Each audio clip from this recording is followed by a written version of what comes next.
Hello student, welcome to brain booster. আজকে আমরা আলোচনা করব ডব্লিউবিসিএস হিস্ট্রি পিআইকিউ সিরিজ নিয়ে।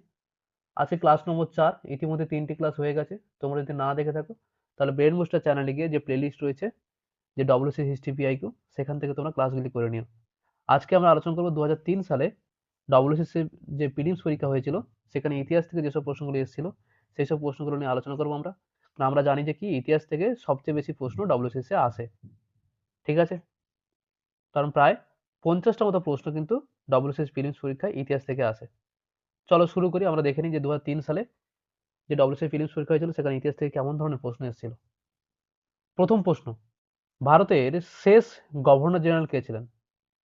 এটা কি বলেছে? ভারতের শেষ গভর্নর জেনারেল।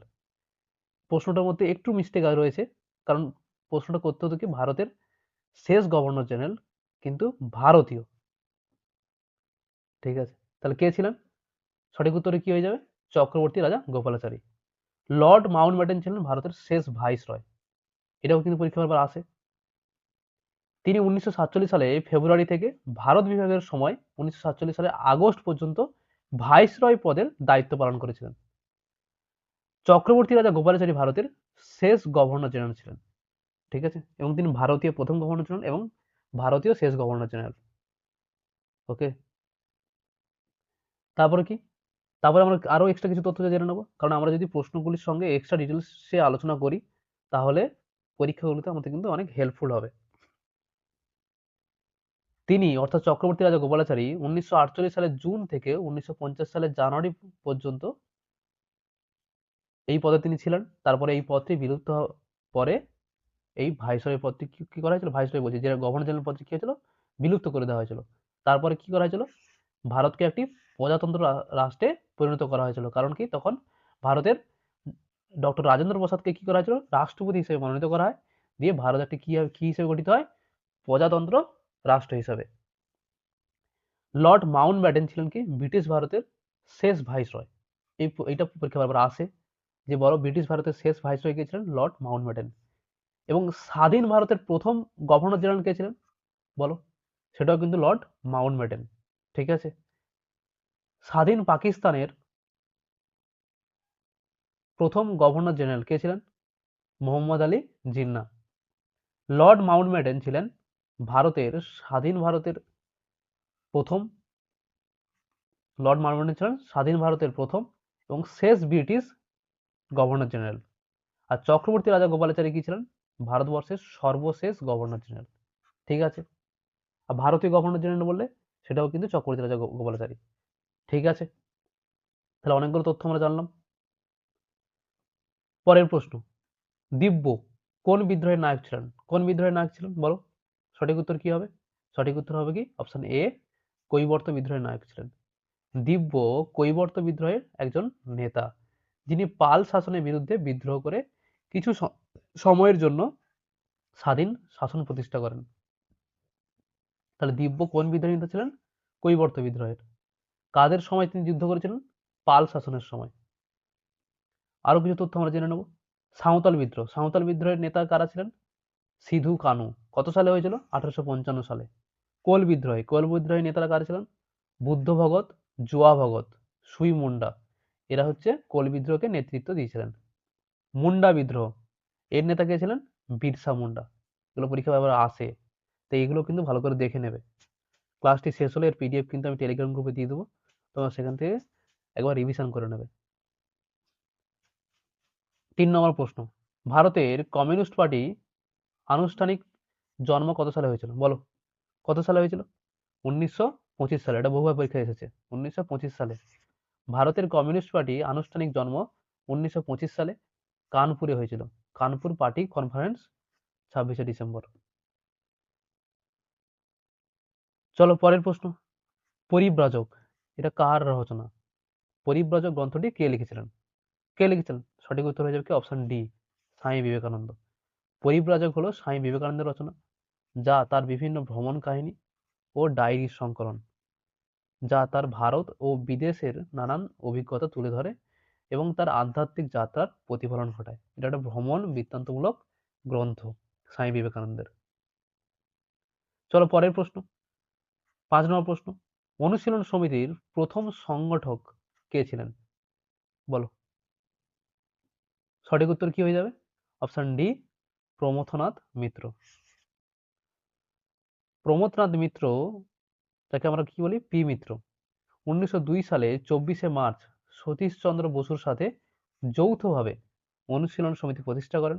এর প্রথম সভাপতি এবং তিনি সংগঠক ছিলেন। কে ছিলেন? প্রমথনাথ মিত্র। ঠিক আছে, চলো 6 নম্বর প্রশ্ন। 1498 খ্রিস্টাব্দে ভাস্কো দা গামা কোন বন্দরে অবতরণ করেন? 1498 খ্রিস্টাব্দে ভাস্কো দা গামা কোন বন্দরে তিনি এসেছিলেন? এই প্রশ্নটা বহুবার বিভিন্ন রকম পরীক্ষায় এসেছে। কি হবে সঠিক উত্তর? অপশন এ, কালিকট বন্দরে। 1498 সালে 20শে মে পর্তুগিজ নাবিক ভাস্কো দা গামা ভারতের মালাবার উপকূলের কালিকট, বর্তমান নাম কি, কোঝিকোড বন্দরে তিনি অবতরণ করেন। সেখানে তিনি স্থানীয় রাজা কার সঙ্গে? জামোরিনের পক্ষ থেকে অভ্যর্থনা পেয়েছিলেন। তিনি যখন আসেন তখন সেখানে স্থানীয় রাজা কে ছিলেন? জামেরিন বা জামোরিন। এটাও কিন্তু পরীক্ষায় এসেছিল। চলো পরের প্রশ্ন। তত্ত্ববোধিনী পত্রিকা কে রচনা করেন বা কে শুরু করেন? বলো, কে শুরু করেন? অপশন ডি, দেবেন্দ্রনাথ ঠাকুর। 1843 সালে 16ই আগস্ট দেবেন্দ্রনাথ ঠাকুরের উদ্যোগে এবং তত্ত্ববোধিনী সভার মুখপত্র হিসেবে তত্ত্ববোধিনী পত্রিকা প্রথম প্রকাশিত হয়। এই পত্রিকার প্রথম সম্পাদক কে ছিলেন? বলো, কে ছিলেন? অক্ষয় কুমার দত্ত। ব্রাহ্মচর্চা বা এই ব্রাহ্ম ধর্ম প্রচারের পাশাপাশি বাংলা ভাষা ও সাহিত্যের বিকাশে এই পত্রিকার গুরুত্বপূর্ণ অবদান ছিল। তাহলে পরীক্ষায় প্রশ্ন এসেছিল কিন্তু তত্ত্ববোধিনী এই পত্রিকার সম্পাদক কে ছিলেন? অক্ষয় কুমার দত্ত।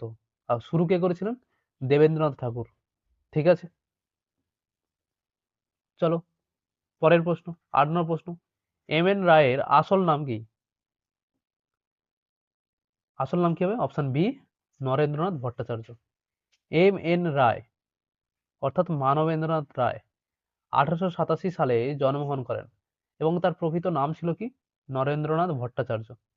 তিনি ভারতের কমিউনিস্ট আন্দোলনের অন্যতম পথিকৃৎ এবং মেক্সিকোর কমিউনিস্ট পার্টির প্রতিষ্ঠাতা তিনি ছিলেন। পরবর্তীকালে তিনি 1916 সালে মার্কিন যুক্তরাষ্ট্রে থাকার সময় নাম পরিবর্তন করে কি রাখেন? মানবেন্দ্রনাথ রায় অর্থাৎ এম এন রায় তিনি গ্রহণ করেছিলেন। তাহলে এম এন রায়ের আসল নাম কি ছিল? নরেন্দ্রনাথ ভট্টাচার্য। চলো পরের প্রশ্ন। শিকাগো ধর্ম সম্মেলন অনুষ্ঠিত হয়েছিল কত খ্রিস্টাব্দে? বলো, সঠিক উত্তর হয়ে যাবে কি? 1893 সালে। ঠিক আছে, এই অপশন অনুযায়ী কিন্তু 1893 সালে, কারণ কোনো অপশন, কারণ মে মাসে হয়নি এটা। আসলে এটা কি কোন মাসে হয়েছিল? সেপ্টেম্বর মাসে হয়েছিল। কারণ 1893 সালের 11ই সেপ্টেম্বর শিকাগোয় বিশ্ব ধর্ম মহাসম্মেলন স্বামী বিবেকানন্দ তার বিখ্যাত ভাষণ তিনি এখানে দিয়েছিলেন, যা হিন্দু ধর্মের সহনশীলতা এবং বিশ্ব ভ্রাতৃত্বের বার্তা তিনি তুলে ধরেছিলেন। ঠিক আছে, চলো 10 নম্বর প্রশ্ন। নিম্নলিখিত শাসকদের মধ্যে কে প্রথম জীবনে কৃতদাস ছিলেন? নিম্নলিখিত শাসকদের মধ্যে কে প্রথম জীবনে কৃতদাস ছিলেন? বলো, সঠিক উত্তর কি হবে? সঠিক উত্তর হয়ে যাবে কি? Option C, Giasuddin Balban. গিয়াসউদ্দিন বলবন ইলবাড়ি তুর্কি বংশের সদস্য ছিলেন। তিনি ছোটবেলায় মঙ্গোলরা তাকে বন্দি করে কৃতদাস হিসেবে বাগদাদে বিক্রি করে দেয়। পরবর্তীকালে 1232 সালে সুলতান ইলতুৎমিশ তাকে কিনে নেন এবং তিনি দিল্লির দাস বংশের একজন অত্যন্ত শক্তিশালী শাসক হয়ে ওঠেন পরবর্তীকালে। ঠিক আছে, তাহলে কে ছিলেন? গিয়াসউদ্দিন বলবন। তিনি ছোটবেলা থেকে জন্মসূত্রে তিনি তিনি কৃতদাস ছিলেন প্রথম জীবনে। 11 নম্বর প্রশ্ন। সুভাষচন্দ্র বসু ভারতীয় সরকার গঠিত হওয়ার ঘোষণা কোথায় করেন? সুভাষচন্দ্র বসু ভারতীয় সরকার গঠিত হওয়ার ঘোষণা কোথায় করেছিলেন? সঠিক উত্তর কি হবে? এই প্রশ্নটি বারবার এসে পরীক্ষায়। কি হবে? অপশন বি, সিঙ্গাপুরে। 1943 সালের 21শে অক্টোবর নেতাজি সুভাষচন্দ্র বসু সিঙ্গাপুরের ক্যাথাই সিনেমা হলে স্বাধীন ভারতের অস্থায়ী সরকার বা আজাদ হিন্দ সরকার গঠনের ঐতিহাসিক ঘোষণা করেন। এই সরকারের প্রধান এবং প্রধানমন্ত্রী হিসেবে তিনি নিজেই দায়িত্ব গ্রহণ করেছিলেন। ঠিক আছে, তাহলে কোথায় করেছিলেন? সিঙ্গাপুরে। চলো পরের প্রশ্ন। ভারতবর্ষে ইংরেজি ভাষার মাধ্যমে শিক্ষাদান সরকারিভাবে ঘোষিত হয় কত সালে? বলো, কত সালে হয়? কত সালে হয়? অপশন বি 1835 সালে। লর্ড উইলিয়াম বেন্টিং 7ই মার্চ 1835 সালে ইংলিশ এডুকেশন অ্যাক্ট পাসের মাধ্যমে তিনি ঐতিহাসিক সিদ্ধান্ত গ্রহণ করেন। এই সিদ্ধান্তের মূলে কে ছিলেন? লর্ড মেকলের বিখ্যাত হচ্ছে কি ম্যাকওয়েলে মিনিট। এটা ছিল হচ্ছে কি এই সিদ্ধান্তের মূলে। চলো পরের প্রশ্ন। ভারতীয় মুদ্রায় প্রকাশিত অশোক স্তম্ভের আবিষ্কার কোথা হইতে আসিয়াছে? কোথা থেকে এসছে বলো? সঠিক উত্তর কি হবে? সঠিক উত্তর হয়ে যাবে কি অপশন ডি, সারনাথ। ভারতীয় মুদ্রায় ব্যবহৃত অশোক স্তম্ভের প্রতীকীটি উত্তরপ্রদেশের বারাণসীর নিকটবর্তী সারনাথ নামক স্থানে সম্রাট অশোকের নির্মিত স্তম্ভ থেকে নেওয়া হয়েছে। 1950 সালের 26শে জানুয়ারি ভারত সরকার এটিকে জাতীয় প্রতীক হিসেবে গ্রহণ করেছে। ঠিক আছে, তার কোথা থেকে নেওয়া হয়েছে? সারনাথ, উত্তরপ্রদেশের বারাণসীর নিকট। চলো পরের প্রশ্ন। শ্রীকৃষ্ণ বিজয় কাব্য রচনা কে করেন? কে করেন? Option C, Maladhar Basu. মালাধর বসু শ্রীকৃষ্ণ বিজয় কাব্য রচনা করেন। এটি চৈতন্য পূর্ব যুগের অন্যতম গুরুত্বপূর্ণ একটি বাংলা সাহিত্যকর্ম এবং ভাগবত পুরাণের অনুবাদ। এই কাজের স্বীকৃতি স্বরূপ তিনি বাংলায় তৎকালীন শাসক রুকুউদ্দিন হ্যাঁ বরবক শাহের কাছ থেকে তিনি গুণরাজ উপাধি বা গুণরাজ খান উপাধি তিনি লাভ করেছিলেন। আরেকটি গুরুত্বপূর্ণ তথ্য কি? জয়দেবের বিখ্যাত সংস্কৃত কাব্য কি? গীত গোবিন্দ। এটা কে রেখেছিলেন? জয়দেব। এটা কি সম্বন্ধে লেখা ছিল? এটা রাধা কৃষ্ণের প্রেম কাহিনী নিয়ে তিনি লিখেছিলেন। ঠিক আছে, এটা পরীক্ষায় আবার আসে যে গীত গোবিন্দ কার লেখা। চলো পরের প্রশ্ন। AITUC এর প্রথম সভাপতি কে ছিলেন? বলো, এটা পরীক্ষা অনেকবার এসছে, ফুল ফর্ম দিয়ে এসছে, এখানে সংক্ষেপে লেখা আছে। কে ছিলেন? এটা লালা লাজপত রায়। লালা লাজপত রায় ছিলেন হচ্ছে কি কি অল ইন্ডিয়া ট্রেড ইউনিয়ন কংগ্রেসের প্রথম সভাপতি, যিনি 1920 সালে 31শে অক্টোবর বোম্বেতে এটি প্রতিষ্ঠিত হওয়ার সময় এই পদে তিনি নির্বাচিত ছিলেন। ঠিক আছে, চলো পরের প্রশ্ন। 16 নম্বর প্রশ্ন। প্রথম বাংলা সংবাদপত্রের নাম কি? যেটা পরীক্ষা বারবার আসে। এখানে অনেক প্রশ্ন আছে যেগুলো বহুবার রিপিট হয়েছে পরীক্ষায়। আমি ডব্লিউসিএসও বহুবার রিপিট হয়েছে, হয়তো আগের ক্লাসে সে প্রশ্নটা ছিল, এই ক্লাসেও প্রশ্নটা হয়তো আছে। বাংলার প্রথম সংবাদপত্র কোনটি? কোনটি? অপশন এ, সমাচার দর্পণ। ঠিক আছে, এই প্রশ্নটা অনেকবার রিপিট হয়েছে। সমাচার দর্পণ, যা শ্রীরামপুর মিশন প্রেস থেকে 1818 সালে 23শে মে জন ক্লার্ক মার্সম্যান কর্তৃক প্রকাশিত হয়েছিল। কে করেছিল এটা? মার্সম্যান কর্তৃক প্রকাশিত হয়েছিল। এটি ছিল কি প্রথম বাংলা সাপ্তাহিক সংবাদপত্র। এটাও পরীক্ষায় এসেছে, পরীক্ষায় প্রশ্নটা, যে প্রথম বাংলা সাপ্তাহিক পত্রিকা কোনটি? সমাচার দর্পণ। আর সংবাদ প্রভাকর, এটা কার লেখা? এটা ঈশ্বরচন্দ্র গুপ্তের লেখা। এটা বাংলা ভাষায় প্রকাশিত প্রথম দৈনিক সংবাদপত্র। ওকে। আর বঙ্গদর্শন, এটা হচ্ছে বঙ্কিমচন্দ্র চট্টোপাধ্যায়ের একটি বিখ্যাত সাহিত্য পত্রিকা। চলো পরের প্রশ্ন। ভারতের প্রথম ভাইসরয় কে ছিলেন? বলো, সঠিক উত্তর কি হবে? সঠিক উত্তর হবে কি অপশন বি, লর্ড ক্যানিং। 1857 সালে সিপাহী বিদ্রোহের পর 1858 সালে ভারত শাসন আইন পাস হয় এবং এর ফলে গভর্নর জেনারেল পদটি তুলে দিয়ে ভাইসরয় পদে পরিবর্তন করা হয় বা ভাইসরয় পদে সৃষ্টি করা হয়, যার প্রথম ব্যক্তি কে ছিলেন? লর্ড ক্যানিং। চলো 18 নম্বর প্রশ্ন। কংগ্রেস 26শে জানুয়ারি এই দিনটিতে স্বাধীনতা দিবস পালনের সিদ্ধান্ত নিম্নোক্ত কোন স্থানে গ্রহণ করিয়াছিল? কোন স্থানে নিয়েছিল বলো, কোন স্থানে? এটা সহজ প্রশ্ন একেবারে। Option C, Lahore. 1929 সালের ডিসেম্বর মাসে জওহরলাল নেহরু সভাপতিত্বে অনুষ্ঠিত কংগ্রেসের লাহোর অধিবেশনে, তা লাহোর অধিবেশনের সভাপতিত্ব কে করেছিলেন 1929 সালে? জওহরলাল নেহরু। কোথায় হয়েছিল? লাহোরে।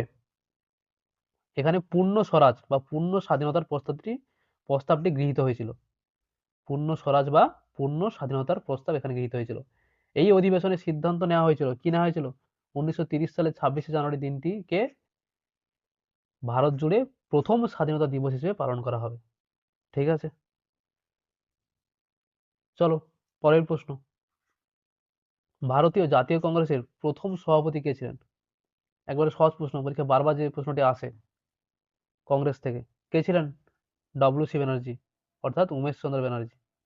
ভারতীয় জাতীয় কংগ্রেসের ভারতীয় জাতীয় কংগ্রেস 1885 সালে 28শে ডিসেম্বর মুম্বাইয়ে গঠিত হয়েছিল এবং এর প্রথম সভাপতি কে ছিলেন? উমেশ চন্দ্র ব্যানার্জি। লর্ড ডাফরিন, তিনি কি ছিলেন? তিনি প্রতিষ্ঠাকালে ভারতের ভাইসরয় ছিলেন। বদরুদ্দিন তায়েবজি, যে পরীক্ষায় প্রশ্ন আসে, বদরুদ্দিন তায়েবজি ছিলেন কি জাতীয় কংগ্রেসের প্রথম মুসলিম সভাপতি। অ্যানি বেসান্ত কে ছিলেন? অ্যানি বেসান্ত ছিলেন কি প্রথম মহিলা সভাপতি জাতীয় কংগ্রেসের। সরোজিনী নাইডু ছিলেন কি প্রথম ভারতীয় মহিলা সভাপতি যিনি জাতীয় কংগ্রেসের ছিলেন। আর জর্জ উইল কি ছিলেন? প্রথম ইংরেজ সভাপতি জাতীয় কংগ্রেসের। এই প্রশ্নগুলো পরীক্ষায় বারবার আসে কংগ্রেস থেকে, এগুলো দেখবে ভালো করে। চলো পরের প্রশ্ন, 20 নম্বর প্রশ্ন। অল ইন্ডিয়া হোম রুল শুরু হয়েছিল, শুরু করেন কে? কে করেছিল বলো? একবারে সহজ প্রশ্ন, কে করেছিলেন? Option B, Annie Besant. 1916 সালে Annie Besant All India Home Rule League প্রতিষ্ঠা করেছিলেন। একই সময়ে বাল গঙ্গাধর তিলকও পৃথকভাবে একটি হোম রুল লীগ গঠন করেন। এই আন্দোলনের প্রধান লক্ষ্য ছিল কি? ব্রিটিশ শাসনের অধীনে ভারতের জন্য স্বায়ত্তশাসন এবং সেলফ গভর্নমেন্ট অর্জন করা। ঠিক আছে, কে করেছিল? অ্যানি বেসান্ত, 1916 সালে। 21 নম্বর প্রশ্ন, শ্রী চৈতন্য দেবের আবির্ভাব কোন আমলে হয়েছিল বা কার সময় হয়েছিল বলো? এই প্রশ্নটা একবার এসেছিল পরীক্ষায়। কার সময় হয়েছিল? Option A, Hossain Shah. বাংলার আকবর বলা হয় কাকে? বলা হয় হোসেন শাহকে বলা হয়। শ্রী চৈতন্যদেবের জীবনকাল বাংলার সুলতান আলাউদ্দিন হোসেন শাহের রাজত্বকালের সাথে উল্লেখযোগ্যভাবে মিলে যায়। হোসেন শাহী আমল বাংলা ইতিহাসে হিন্দু মুসলিম সংস্কৃতির মিলন এবং সহনশীলতার জন্য পরিচিত ছিল। এই তথ্যটা কিন্তু খুব গুরুত্বপূর্ণ। সে সময় চৈতন্য মহাপ্রভুর ভক্তি আন্দোলন বিকাশ লাভ করেছিল। কার সময়? আলাউদ্দিন হোসেন শাহের সময়। ওই জন্য তাকে কি বলা হয়? বাংলার আকবর বলা হয়। চলো পরের প্রশ্ন। তিতুমির ড্যাশ আন্দোলনের সঙ্গে যুক্ত ছিলেন? কোন আন্দোলনের সঙ্গে যুক্ত ছিলেন তিতুমির? অপশন এ, ওহাবি আন্দোলন। তিতুমির, যার আসল নাম কি? সৈয়দ মীর নিসার আলী, বাংলার একজন ব্রিটিশ বিরোধী নেতা। তিনি ওহাবি আন্দোলনের সঙ্গে যুক্ত ছিলেন।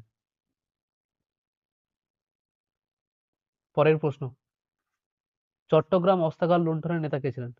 এই প্রশ্নটা অনেকবার এসেছে। কে ছিলেন? মাস্টারদা সূর্য সেন।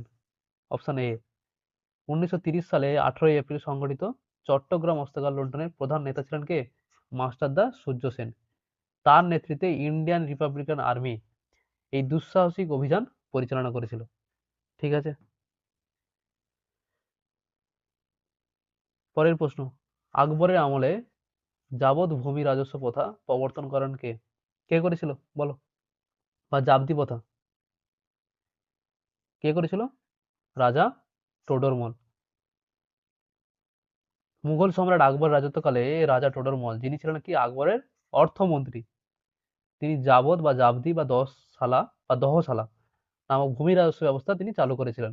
এই ব্যবস্থাটি ছিল কি ভূমি পরিমাপ এবং ফসলের উৎপাদনের উপর ভিত্তি করে এটি রাজস্ব আদায়ের একটি পদ্ধতি। রাজা মান সিং ছিলেন কি আকবরের একজন বিখ্যাত সেনাপতি, ওকে, বা বিশ্বস্ত সেনাপতি। ঠিক আছে, চলো পরের প্রশ্ন, 25 নম্বর প্রশ্ন। বৌদ্ধ ধর্মগ্রন্থ ত্রিপিটক কোন ভাষায় রচিত বলো? একবারে সহজ প্রশ্ন, সঠিক উত্তর হয়ে কি? অপশন ডি, পালি ভাষায়। ত্রিপিটক বৌদ্ধ ধর্মের পবিত্রতম গ্রন্থের নাম।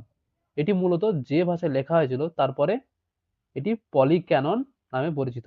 এটি পালি ভাষায় লেখা। ঠিক আছে, কোন ভাষায় লেখা? পালি ভাষায় লেখা। বহুবার পরীক্ষায় প্রশ্নটি এসেছিল। রাসবিহারী বোস প্রথমে ক্লার্ক ছিলেন কোথায়? রাসবিহারী বোস প্রথম ক্লার্ক হিসেবে কোথায় ছিলেন বলো? সঠিক উত্তর হয়ে যাবে কি? দেরাদুনে। ঠিক আছে, রাসবিহারী বোস প্রথমে ক্লার্ক হিসেবে দেরাদুনের ফরেস্ট রিসার্চ ইনস্টিটিউশনে তিনি হচ্ছে কি কাজ করতেন, যেখানে তিনি বিপ্লবী কার্যকলাপের সঙ্গে জড়িত ছিলেন এবং পরে ভারতীয় স্বাধীনতা আন্দোলনে তিনি গুরুত্বপূর্ণ ভূমিকা পালন করেছিলেন।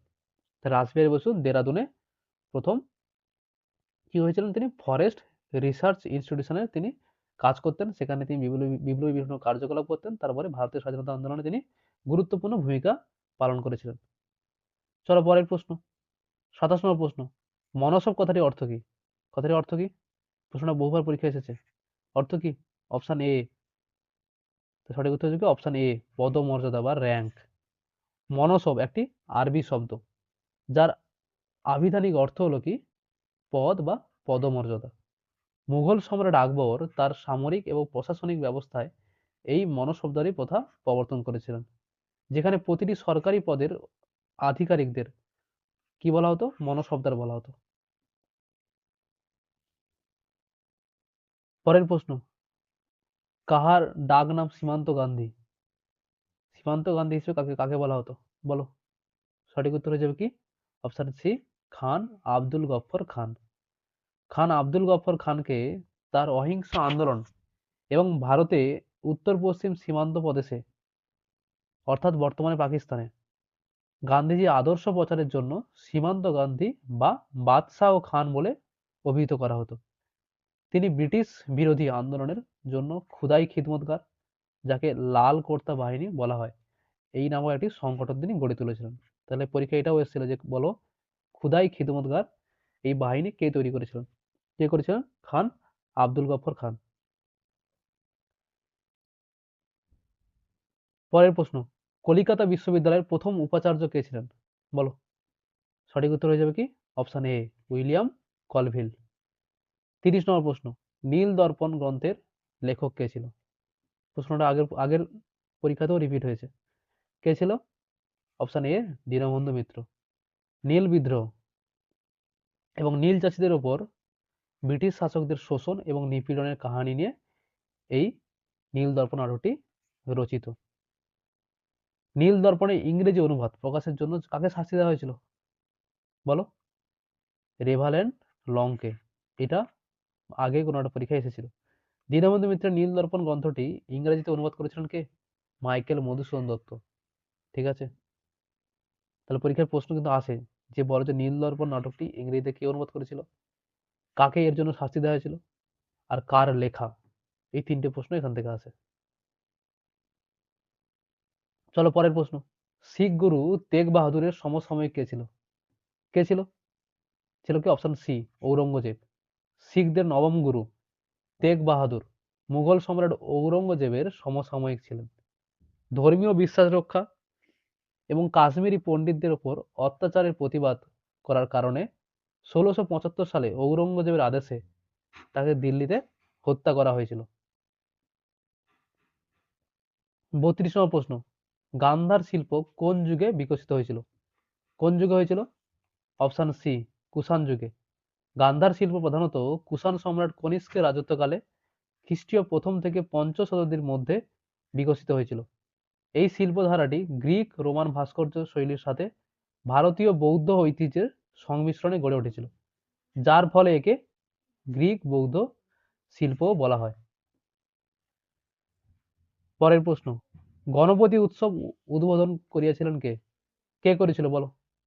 সঠিক উত্তর হয়ে যাবে অপশন বি, বাল গঙ্গাধর তিলক।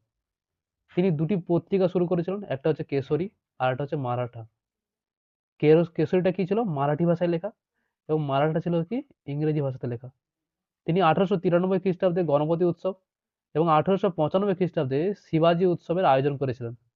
রাষ্ট্রদ্রোহী নিবন্ধ লেখার জন্য তাকে মান্দালয় কারাগারে নির্বাসন করে দেওয়া হয়েছিল। তিনি 1916 খ্রিস্টাব্দে হোম রুল লীগ শুরু করেছিলেন। তিনি দৃঢ়ভাবে বলেছিলেন, কি বলেছিলেন? স্বরাজ আমার জন্মগত অধিকার, আমি তা অর্জন করেই ছাড়বো। তাই তাকে কি বলা হয়েছিল? লোকমান্য উপাধিতে ভূষিত করা হয়েছিল। তাকে বাল এবং লালা লাজপত রায়কে লাল এবং বিপিন চন্দ্র পালকে পাল বলে তিন এই তিনজন কি হয়েছিল? লাল বাল পাল, অর্থাৎ চরমপন্থী গোষ্ঠী তারা ত্রয়ী নেতা ছিলেন। তাহলে এই হচ্ছে কি বাল গঙ্গাধর তিলক সম্বন্ধে যেসব পরীক্ষার প্রশ্নগুলো আসে, যে যে যে কি আসে গণপতি উৎসব, একটা এখানে এসেছিল প্রশ্নতে, যে মারাঠি ভাষায় লেখা পত্রিকাটি কেশরী পত্রিকা, এবং ইংরেজি ভাষায় লেখা কি মারাঠা পত্রিকা। এছাড়াও আরো কিছু কিছু শিবাজী উৎসব আছে। তিনি কোথায় তাকে নির্বাসন করা হয়েছিল, হোমরুল লীগ তিনি গঠন করেছিলেন, এবং তার বক্তব্যটা কি ছিল, লোকমান্য মানে উপাধিতে কে ভূষিত করেছিল তাকে, এগুলো কিন্তু পরীক্ষায় আসে। চলো পরের প্রশ্ন, হরিপুরা কংগ্রেসের অধিবেশনের সভাপতি নির্বাচিত হন কে? কে হয়েছিলেন? সঠিক উত্তর হচ্ছে কি অপশন সি, সুভাষ চন্দ্র বসু। তিনি জওহরলাল নেহরুর সাথে ইন্ডিপেন্ডেন্স ফর ইন্ডিয়া লীগ প্রতিষ্ঠা করেন। তিনি ইন্ডিয়ান ন্যাশনাল কংগ্রেসের হরিপুরা অধিবেশনে অর্থাৎ 1938 সালে এবং ত্রিপুরী অধিবেশন 1939 সালে তিনি সভাপতি নির্বাচিত হন। কিন্তু গান্ধীর সাথে মত পার্থক্যের কারণে ত্রিপুরী থেকে তিনি পদত্যাগ করেন। তিনি কলকাতায় ফরওয়ার্ড ব্লক 1939 সালে তিনি প্রতিষ্ঠা করেন। তিনি 1943 সালে সিঙ্গাপুরে ভারতীয় সেনাবাহিনী আজাদ হিন্দ ফৌজের দায়িত্ব গ্রহণ করেন এবং সেখানে তিনি ভারতীয় অস্থায়ী সরকার গঠন করেন। তিনি মহাত্মা গান্ধীকে জাতির জনক বলে সম্বোধন করেছিলেন এবং তিনি একটি বিখ্যাত স্লোগান দিয়েছিলেন। স্লোগানটি কি? দিল্লি চলো জয় হিন্দ। ওকে, অ্যান ইন্ডিয়ান পিলগ্রিমস, এটা ছিল কি তার আত্মজীবনী। তাহলে এই প্রশ্নগুলো বা এই তথ্যগুলো কিন্তু আমাদের জানতে হবে। চলো পরের প্রশ্ন, জালিয়ানওয়ালাবাগের হত্যাকাণ্ড সংঘটিত হয়েছিল কবে? কবে হয়েছিল? 1919 সালে, অপশন ডি। 1919 সালে 13ই এপ্রিল পাঞ্জাবের অমৃতসরে জালিয়ানওয়ালা নামক উদ্যানে ব্রিটিশ জেনারেল ডায়ারের নির্দেশে এক নৃশংস হত্যাকাণ্ড সংঘটিত কিন্তু হয়েছিল। কার নির্দেশে? জেনারেল ডায়ারের নির্দেশে। পরের প্রশ্ন, ভয়েস অফ ইন্ডিয়া প্রকাশিত হয়েছিল কোথা থেকে? কোন প্রেস থেকে? কোথা থেকে হয়েছিল? অপশন বি, বোম্বাই থেকে। ভয়েস অফ ইন্ডিয়া পত্রিকাটি দাদাভাই নওরোজি 1883 সালের বোম্বাই, বর্তমান মুম্বাই থেকে প্রকাশ শুরু হয়। এটি মূলত ভারতীয়দের সমস্যা এবং মতামত ব্রিটিশ সরকারের কাছে তুলে ধরার একটি গুরুত্বপূর্ণ মাধ্যম ছিল। চলো পরের প্রশ্ন, লবণ আন্দোলন কবে শুরু হয়েছিল বা কোথা থেকে শুরু হয়েছিল 1930 সালে? Option A, Ahmedabad. লবণ আন্দোলন শুরু হয়েছিল আহমেদাবাদের কাছে অবস্থিত সবরমতী আশ্রম থেকে। গান্ধীজি 1930 সালের 12ই মার্চ এই পদযাত্রা শুরু করেন, যা ব্রিটিশদের লবণ করের বিরুদ্ধে ছিল, এবং ডান্ডি নামক উপকূলীয় গ্রামে গিয়ে তিনি শেষ করেছিলেন, যেখানে তিনি এই আইন ভঙ্গ করে লবণ তৈরি করেছিলেন। ঠিক আছে, তাহলে কোথা থেকে কত দূর পর্যন্ত গিয়েছিলেন এটা পরীক্ষা আসে, কত কিলোমিটার সেটাও আসে, এরকম কিন্তু নানান প্রশ্ন কিন্তু পরীক্ষা আসে। চলো পরের প্রশ্ন, অশোকের ব্রাহ্মী লিপি প্রথম পাঠোদ্ধার কে করেছিলেন? বলো, এটা সহজ প্রশ্ন, পরীক্ষা নানান ধরনের পরীক্ষা এসেছে, এমনকি ডব্লিউবিতেও এসেছে। কে করেছিলেন? Option B, James Prinsep. Alexander Cunningham ভারতের প্রত্নতাত্ত্বিক সমীক্ষার জনক হিসেবে পরিচিত। অশোকের ব্রাহ্মী লিপির প্রথম পাঠোদ্ধার করেন কে? জেমস প্রিন্সেপ, যিনি 1837 সালে এই কাজটি সম্পন্ন করেন। এর মাধ্যমে কি দেবনাম প্রিয়দাসী বা দেবনাম প্রিয়দর্শী নামে পরিচিত সম্রাট অশোকের শিলালিপিগুলোকে পাঠোদ্ধার করা সম্ভব হয়, যা প্রাচীন ভারতের ইতিহাসে একটি গুরুত্বপূর্ণ ভূমিকা রাখে, ইতিহাস উন্মোচনে একটি গুরুত্বপূর্ণ ভূমিকা রাখে। ঠিক আছে, পরবর্তী প্রশ্ন, রয়্যাল এসাইটিক সোসাইটি প্রতিষ্ঠিত হয়েছিল কবে? কত সালে হয়েছিল বলো? অপশন এ, 1784 সালে। 1784 সালে 15ই জানুয়ারি স্যার উইলিয়াম জোন্স কলকাতার ফোর্ট উইলিয়ামে এসাইটিক সোসাইটি, যা পরবর্তীকালে এসাইটিক সোসাইটি নামে পরিচিত, এটি প্রতিষ্ঠা তিনি করেছিলেন। ঠিক আছে, পরের প্রশ্ন, কোন সালে গান্ধীজি রাজদ্রোহের অভিযোগে 6 বছরের জন্য বন্দী হয়েছিলেন? কোন সালে? অপশন বি, 1922 সালে। গান্ধীজিকে 1922 সালে 10ই মার্চ সবরমতীতে রাজদ্রোহের অভিযোগে গ্রেপ্তার করা হয়। 18ই মার্চ 6 বছরের জন্য কারাদণ্ডে দণ্ডিত করা হয়, তবে স্বাস্থ্যের অবনতির কারণে 1924 সালে ফেব্রুয়ারি মাসে তাকে জেল থেকে মুক্তি দিয়ে দেওয়া হয়েছিল। পরের প্রশ্ন, হিন্দু মহিলাদের বিদ্যালয় প্রথম স্থাপন করেছিলেন কে? কে করেছিলেন? Hindu female school. Option B, Bethune. John Eliot Drinkwater বেথুনের কাছে হিন্দু মহিলা স্কুলের উৎপত্তি। 1849 সালে এটি হিন্দু মহিলা স্কুল হিসেবে যা শুরু হয়েছিল, তার নাম 1856 সালে বেথুন স্কুল রাখা হয়। 1856 সালে সরকার সরকার হিন্দু মহিলা স্কুলের দায়িত্ব নেয়। পরে এর নাম পরিবর্তন করে রাখা হয় কি বেথুন স্কুল। ঠিক আছে।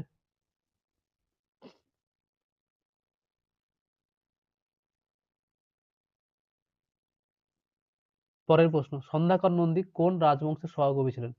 কোন রাজবংশের? সঠিক উত্তর হচ্ছে অপশন ডি, পাল রাজবংশের। সন্ধ্যাকর নন্দী পাল রাজবংশের রাজা রামপালের সহকবি ছিলেন। তার রচিত রামচরিত কাব্যটি রামায়ণের সঙ্গে রামপালের জীবন সমান্তরালভাবে বর্ণনা করেছে। স্বরাজ আমার জন্মগত অধিকার, একটু আগে পড়লাম আমরা। আমি তাহা চাই বা আমি তা অর্জন করব, এ কথা কে বলেছেন? কে বলেছেন বলো? সঠিক উত্তর হয়ে যাবে কি অপশন সি, বাল গঙ্গাধর তিলক। বাল গঙ্গাধর তিলক কেশব গঙ্গাধর তিলক নামে জন্মগ্রহণ করেছিলেন। তিনি ছিলেন একজন কি ভারতীয় জাতীয়তাবাদী নেতা, শিক্ষক এবং স্বাধীনতা কর্মী। তিনি লাল বাল পাল এই তিন ব্যক্তির মধ্যে কিন্তু একজন ছিলেন। তিলক ছিলেন ভারতীয় স্বাধীনতা আন্দোলনের অন্যতম প্রথম নেতা এবং ব্রিটিশ উপনিবেশিক ভারত সরকার তাকে ভারতীয় অশান্তির জনক বলেও কিন্তু তাকে অভিহিত করেছিল। তাহলে এটাও মনে রাখবে, ভারতীয় অশান্তির জনক হিসেবে থেকে আমরা অনেক সময় বলে থাকি। কে বলেছিল? ব্রিটিশ উপনিবেশিক সরকার। চলো পরের প্রশ্ন, কোন অঞ্চলের মহিলারা জহর ব্রত পালন করেছিল বা পালন করিতেন? Option C, Rajputana. জহর ব্রত পালন করতেন রাজপুত অঞ্চলের মহিলারা। বিশেষত মধ্যযুগীয় ভারতে যখন তাদের স্বামী যুদ্ধক্ষেত্রে পরাজিত হতেন, তখন বন্দিদশা এবং অসম্মান এড়াতে তারা সম্মিলিতভাবে আগুনে ঝাঁপ দিয়ে বা বিষ পান করে আত্মহত্যা করতেন। একে আমরা কি বলি? জহর ব্রত। ঠিক আছে, এটা আগেকার সময় হতো। পরের প্রশ্ন, মারাঠা পত্রিকা সম্পাদন কে করেছিল? এটা সহজ প্রশ্ন, একটু আগে জানলাম আমরা। অপশন কি হবে? তিলক। কেশরী একটি মারাঠি সংবাদপত্র, ৪ঠা জানুয়ারি 1881 সালে ভারতীয় স্বাধীনতা আন্দোলনের একটি বিশিষ্ট, ঠিক আছে, মারাঠা পত্রিকা, এখানে যেটা লেখা আছে সেটা হলো কি, যে মারাঠা পত্রিকা অ্যাকচুয়ালি ইংরেজি ইংরেজি ভাষায় লেখা, কিন্তু কেশরী যে পত্রিকা রয়েছে, যেটা তিলকের আরেকটি পত্রিকা, সেটা কিন্তু মারাঠা ভাষার একটা সংবাদপত্র। ঠিক আছে। চলো পরের প্রশ্ন, 46 প্রশ্ন, বাংলাদেশে দ্বৈত শাসন প্রবর্তন করেন কে? কে করেছিলেন বলো? সঠিক উত্তর হয়ে যাবে কি অপশন বি, রবার্ট ক্লাইভ। 1765 সালে লর্ড ক্লাইভ বা রবার্ট ক্লাইভ মুঘল সম্রাট দ্বিতীয় শাহ আলমের কাছ থেকে বাংলা, বিহার, উড়িষ্যায় দেওয়ানি লাভের পর বাংলাদেশে দ্বৈত শাসন ব্যবস্থার প্রবর্তন করেন। এই ব্যবস্থায় রাজস্ব আদায়ের ক্ষমতা ছিল কি ইস্ট ইন্ডিয়া কোম্পানির হাতে এবং প্রশাসনিক দায়িত্ব ছিল নবাবের উপরে। পরবর্তীকালে 1772 সালে ওয়ারেন হেস্টিংস এই দ্বৈত শাসন ব্যবস্থা কিছু রদ করে দিয়েছিল। ঠিক আছে। চলো পরের প্রশ্ন, ইস্ট ইন্ডিয়া কোম্পানির কাহার নিকট হইতে সনদ লাভ করেন? কার কাছ থেকে বলো? রানী এলিজাবেথের কাছ থেকে। ইস্ট ইন্ডিয়া কোম্পানি 1600 সালে 31শে ডিসেম্বর ইংল্যান্ডের তৎকালীন রানী প্রথম এলিজাবেথের কাছ থেকে ভারতীয় উপমহাদেশে বাণিজ্য করার একটি রাজকীয় সনদ লাভ করে। এই সনদ কোম্পানিকে পূর্ব ইন্ডিজ বা আধুনিক দক্ষিণ এবং দক্ষিণ পূর্ব এশিয়া এবং ভারত বাণিজ্য করার একচেটিয়া অধিকার প্রদান করেছিল, যার ফলে অন্য কোনো ব্রিটিশ বণিক দল সেখানে বাণিজ্য করতে পারত না। পরের প্রশ্ন, 48 নম্বর প্রশ্ন, ভারতের স্বাধীনতার বিল ইন্ডিয়ান ইন্ডিপেন্ডেন্স অ্যাক্ট পাস হয় কত সালে? কত সালে হয়েছিল বলো? Option D, July 1947। এটা পরীক্ষা আবার আসে, যে জুলাই 1947 ব্রিটিশ পার্লামেন্টে ভারতীয় স্বাধীনতা বিলটি 1947 সালের জুলাই মাসে পেশ করা হয় এবং 18 জুলাই 1947 তারিখে রাজকীয় সম্মতি অনুযায়ী সম্মতি লাভ করে আইনে পরিণত হয় এবং কার্যকর হয় 1947 সালের 15ই আগস্ট।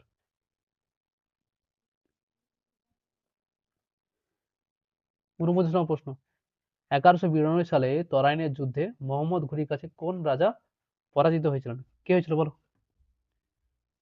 কে হয়েছিল প্রথম যুদ্ধে? 1191 সালে তরাইনের প্রথম যুদ্ধে পৃথ্বীরাজ চৌহান জয়ী হয়েছিলেন এবং দ্বিতীয় যুদ্ধে কি হয়েছিল 92 সালে পৃথ্বীরাজ চৌহান পরাজিত হয়েছিল। তরাইনের প্রথম যুদ্ধে, এই যুদ্ধে পৃথ্বীরাজ চৌহান মোহাম্মদ ঘুরিকে পরাজিত করেছিলেন এবং ঘুরি পুরোপুরি ধ্বংস করার সুযোগটি কাজে লাগানো হয়নি, ঘুরিকে পুরোপুরি ধ্বংস করতে পারেনি। কিন্তু তরাইনের দ্বিতীয় যুদ্ধে, অর্থাৎ পরের বছর 1192 সালে কি করেছিল, ঘুরিয়ে আবার আক্রমণ করে, কিন্তু এই যুদ্ধে কি পৃথ্বীরাজ চৌহান হেরে যায় এবং তাকে পরবর্তীকালে হত্যা করা হয়েছিল। ঠিক আছে, এবং উত্তর ভারতে মুসলিম শাসনের পথ কিন্তু অনেকটা প্রশস্ত হয়। চলো পরের প্রশ্ন, 50 নম্বর প্রশ্ন। নর্মদা নদীর উপর বাঁধ নির্মাণে প্রতিবাদ জানাতে গঠিত নর্মদা বাঁচাও আন্দোলনের নেতা কে ছিলেন? এটা খুব গুরুত্বপূর্ণ প্রশ্ন। নর্মদা বাঁচাও আন্দোলন নেতা কে ছিলেন? এর নেতা ছিলেন কি? অপশন বি, মেধা পাটেকর। নর্মদা বাঁচাও আন্দোলন এর অন্যতম প্রধান নেত্রী ছিলেন কে? কে ছিলেন? মেধা পাটেকর। আন্দোলনটি বাবা আমতে শুরু হয়েছিল, কিন্তু মেধা পাটেকরই এর নেতৃত্ব দিয়েছিলেন এবং এটি সর্দার সরোবর বাঁধ প্রকল্পের বিরুদ্ধে একটি প্রধান সামাজিক আন্দোলন ছিল। ঠিক আছে, এই ছিল টোটাল কয়টি প্রশ্ন ছিল? 50টি প্রশ্ন ছিল। ওকে, এটা 2003 সালে ডব্লিউবিসিএস এসেছিল। ঠিক আছে, হয়তো ক্লাসটিতে একটু একটু ডিস্টার্ব হয়ে থাকতে পারে, কারণ আমার শরীরটা একটু খারাপ, কারণ আমার জ্বর হয়েছে, তাই কয়েকদিন ক্লাস রেগুলার আসেনি। তোমরা তবুও ক্লাসগুলো মন দিয়ে দেখো এবং এই ক্লাসটা ভালো করে দেখবে। ঠিক আছে, হয়তো অনেক সময় কথার মধ্যে জড়তা থাকতে পারে, কারণ আমার শরীরটা ঠিক নাই। ওকে, সকলে ভালো থাকো, সকলকে অসংখ্য ধন্যবাদ, সবাই মন দিয়ে পড়াশোনা করো, দেখা হবে পরে ভিডিওতে।